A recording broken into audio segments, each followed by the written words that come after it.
Hey Defenders, let's talk the news. Welcome back to the channel. And real quick, before we start diving into the news, wanted to mention that we are going to be putting out more firearms related videos as our team is kind of back together. And a lot of the busyness we've been doing building up ADS on the firearms instruction side, we have things flowing really, really well right now. And so this week, we're actually going to be putting out a video going over Xbox drills on range. I'll be recording that probably at the Modern Sportsman up in Burnsville. So we're pretty excited to bring that content to you guys. You know, it's something that you can do yourself. If you got a buddy, you got a range, you get some targets out there, and it's some really good moving and shooting exercises and some cadence drill fires that can really help you hone in your skills. Rifle, handgun, doesn't matter what. Very fantastic. It's a really fantastic drill that you can participate in. So, all right, past that, let's talk the news real quick. So, EBT and SNAP benefits, they're running out. And I wanted to cover this because on November 1st, it's set to expire with no backup plan at the moment. Now, however, Trump has just recently come out and stated that he is going to solve the problem and that the benefits will flow. However, I wanted to talk about this to have you guys, my defenders out there, prepared. And my biggest recommendation really right now is that if you've got your finances in a row and everything, go out, go get groceries now, and definitely don't start looking at doing it over the weekend or maybe even the coming weeks as things kind of get a little bit spicy. Now, hopefully nothing happens, and may very well that nothing will happen. Okay? You know, what's that old adage? Nothing exciting ever happens, but just in case, if those do expire, there's, you're looking at 42 million people that rely on those SNAP benefits. And that is a huge number of people. Now, there are legitimate people out there that need those kind of benefits and that social safety net, certainly. And it's kind of stinks for them because they get thrown under the bus with the shutdown. But there's also a large contingent of people that get these benefits that spend the money on specifically sugary drinks, junk food, things that aren't actually healthy or needed. And hell, there's all kinds of TikTok videos and YouTube videos of people showing the EBT hauls that they get, and they make channels and stuff and get clout with, with these benefits. And I wanted to talk about that because there's a whole bunch of videos that just came out over TikTok, X, Blue Sky, all the social media, talking about what people are willing to do once those SNAP benefits run out. And one of the biggest things is robberies in broad daylight at grocery stores. But don't take my word for it. I'm not even fear-mongering you. This is what people are actively saying right now. Trump cutting off food stamps right before Thanksgiving, bad and all, but my people ran out of stores with the cart full. I bet it's gonna be some turkey on my plate, ham, mashed potatoes, greens, dressing. It's gonna all be there. Don't worry about it. To the Walmart door greeters who like to take their job very serious and stop people for their items, ain't gonna be nice. Okay, so don't don't go up there taking your job real serious and trying to get greeter of the motherfucking year and play Super Saver Walmart product because you seen some shit in the cart that wasn't on the receipt. People are going to start, instead of stealing groceries from the stores, they're going to start watching people go to their cars. And they're going to take all of their groceries. And you know what the store going to do? Not our problem. Not our business. It's outside the store. They didn't do it in the store. It's not our property. Call 911. Call the authority. Don't leave your ass for dead. And people are really going to be stealing people carts of groceries out of the grocery parking lot. I'm telling you. This EBT member says she's going to start robbing folks if she don't get her EBT benefits. Let's watch. I'm going to tell y'all straight up like this. I just got that text that the link is definitely cut the fuck off for November. Y'all better stay the fuck out of my way in these stores. I'm walking out with carts and I'm not paying for shit. This one I believe. A lot of the other ones I think it's all, poppycock. But this one I believe. Trump, if you want motherfuckers start looting, what's gonna happen? Before my kids go broke in this bitch like Jock, I'm gonna be stealing like it ain't no tomorrow. I am going to go in that store, get everything I get regularly. I'm going to bag my shit up, swipe my link card as soon as that bitch say, ain't no pending balance on there, I'm going to walk the fuck out. Now, shout out to John Paul King USA for providing some of these videos. We got them from his X account and his TikTok account, and there's a whole bunch of others floating out there. Literally, just look up EBT, SNAP, grocery robberies, and what we're seeing is that a lot of people saying that they're willing to steal those groceries in broad daylight from people that are going to be unarmed and unprotected from grocery stores just across the country as those SNAP benefits run out. Like I stated, nothing may happen at all, but with my, you guys, my channel, my community, I want you guys to be defenders. I want you to be prepared, not scared. So if you can, to avoid all that stuff, get groceries now, get it out of the way, and do a little bit of stock up for yourself, okay? And it never hurts to be prepared, have a few weeks out of dry goods, canned goods, and things that you can rely on that are non-perishable, that will feed you and your family. It never hurts to be prepared in that direction, okay?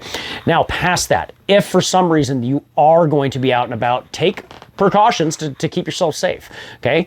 If you're going to and from grocery stores and you are concerned about that, have your head on a swivel. And what I mean by is that, as you come in and out of a store, don't have your face in a phone. Have situational awareness. Pay attention to the surrounding environment around you, okay? So that you're not put into a position where you're getting robbed or attacked over your groceries, right? Because of these SNAP benefits running out.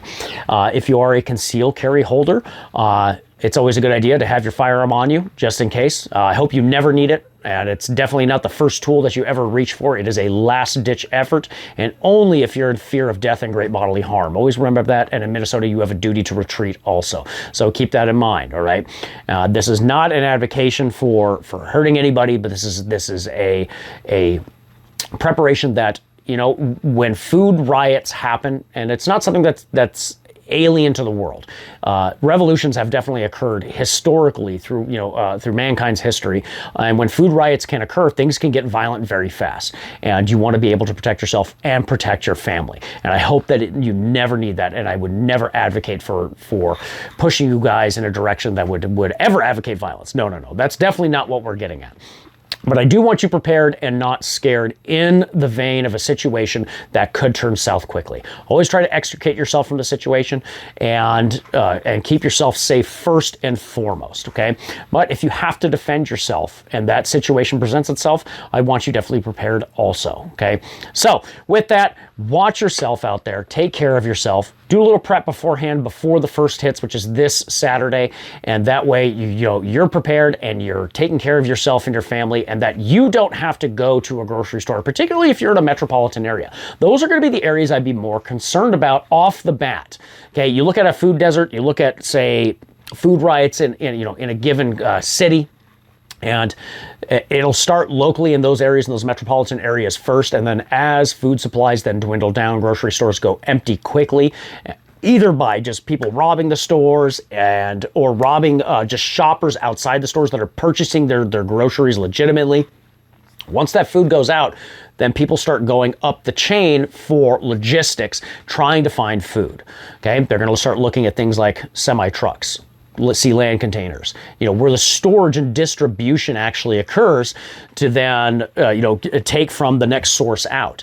And then they go further from there too, distribution centers, warehouses, and it starts working its way up after distribution centers and warehouses, and this is worst case scenario. We're talking like if this is an issue not solved for weeks, months on end, then you start looking as they go out to rural areas, we start looking at farms and the distribution feed mills and things like that, where the food is actually going to get shipped out from to go from farm to warehouses, distribution companies, and shipping companies that then go to grocery stores. Okay, it just kind of works its way up that chain, and we've seen that historically during in other countries during communist uprisings. You look at, say, like Cambodia and Vietnam and these other nations where it's already happened before. Okay, so again, I want you just prepared, not scared. I'm not particularly worried about it. I don't want you to be particularly worried about it too. But it doesn't hurt to have some weeks, maybe a month or two supply of food, month or two supply of water, and medication. Simple stuff, man. Band-Aids for boo-boo kits, man. Neosporin, simple antibiotics, and rubbing alcohol and hydrogen peroxide, things to help take care of wounds, and antiseptics, things like that, and have those things ready to go. So, I know like a lot in the prepping community, they talk about bugging out, having a bug out bag. Sometimes it's tactically advantageous to bug in, lay low. Okay, if you have a location that you can do that at, and you can stock up a little bit and take care of yourself, protect you and your family, and maybe just your local community, all the better. And if you have trusted community members that you work with and that you know personally, coordinate with them, right? What are you guys going to do if, boycotts and riots come to your area? Have a plan to work together to provide medical aid and to provide food and water for each other and to take care of that group, okay? Really, that's what I'm getting at, is just to prepare yourself, to have a little bit of foresight and to look forward, that if the SNAP benefits do run out and people do, like we just watched, and do what they're promising they're going to do, that you're not going to get caught in the crossfire, or you're not going to get caught getting mugged or beaten and injured or assaulted over your groceries. I don't want that on anybody. And we're between a rock and a hard spot as a nation, because a nation where you have such a large portion of the population on government subsidies such as this, which was of course designed to be a social safety net, but it's completely abused and bastardized to this point where it's not what it was meant to be originally.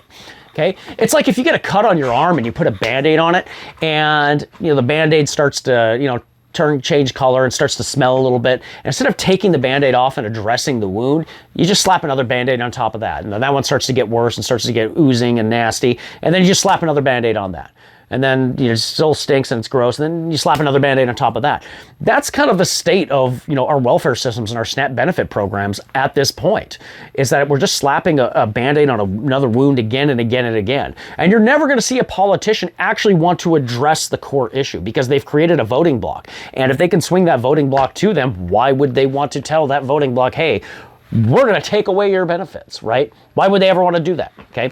And so you have both, and that's both sides of the aisle thing, where like none of them will actually ever come out to say they wouldn't. Well, maybe like somebody like Thomas Massey or Rand Paul would say like, hey, we got to address the root cause. I would say those are probably, out of a handful of individuals would say, hey, this is an issue right here. We should probably address this. Okay. Rip off the bandages, get down to that necrotic tissue and clean it out, versus, making the host, the patient, sicker and sicker and sicker until they die. It's not a sustainable system.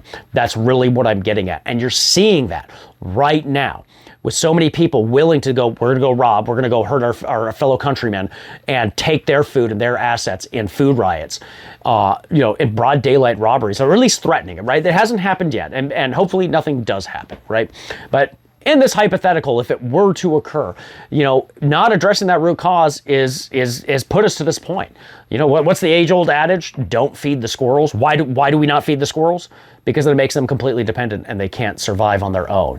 And then when something like this happens, famine, drought, or in this case, the benefits running out, then you see people turn to awful choices to then, ensure that their food supply continues. Okay, and people are going to blame grocery stores on some of this too as well, especially as they start running out of money. And you see definitely Democrats and stuff, they definitely harp on grocery stores. And one thing that people don't understand is like the basic economics of grocery stores is that grocery store product margins are razor thin. We're talking like 1% to 2%.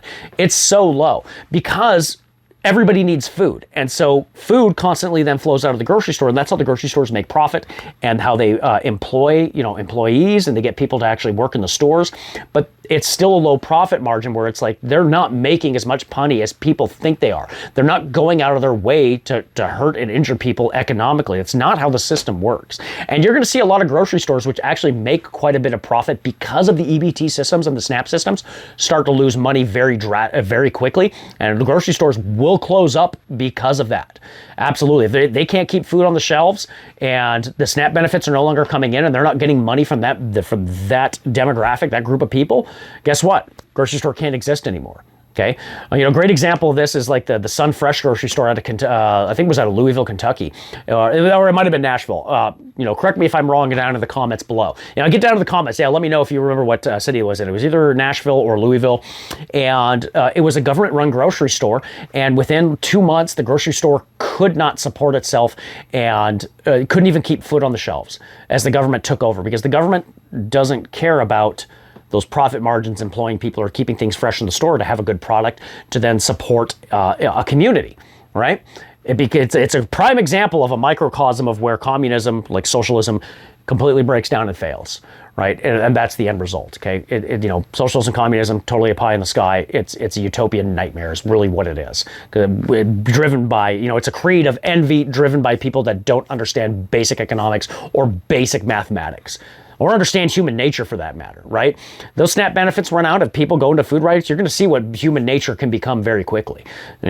Suburbia and our comforts and our technology all around us, all of this stuff is a miracle that we have. And it could be gone in a heartbeat. And I hope that never happens. And I hope nothing happens this weekend, absolutely, and I hope people are taken care of.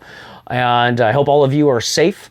And I want to thank you guys also. We've had a huge growth on, for the channel, on new subscribers and new viewers coming in. Really appreciate it, guys. So shout out to all of you that are definitely supporting the channel right now. Love you guys. Anyways, stay prepared, not scared. Remember, God bless and good night, everybody. And we'll see you on the next episode.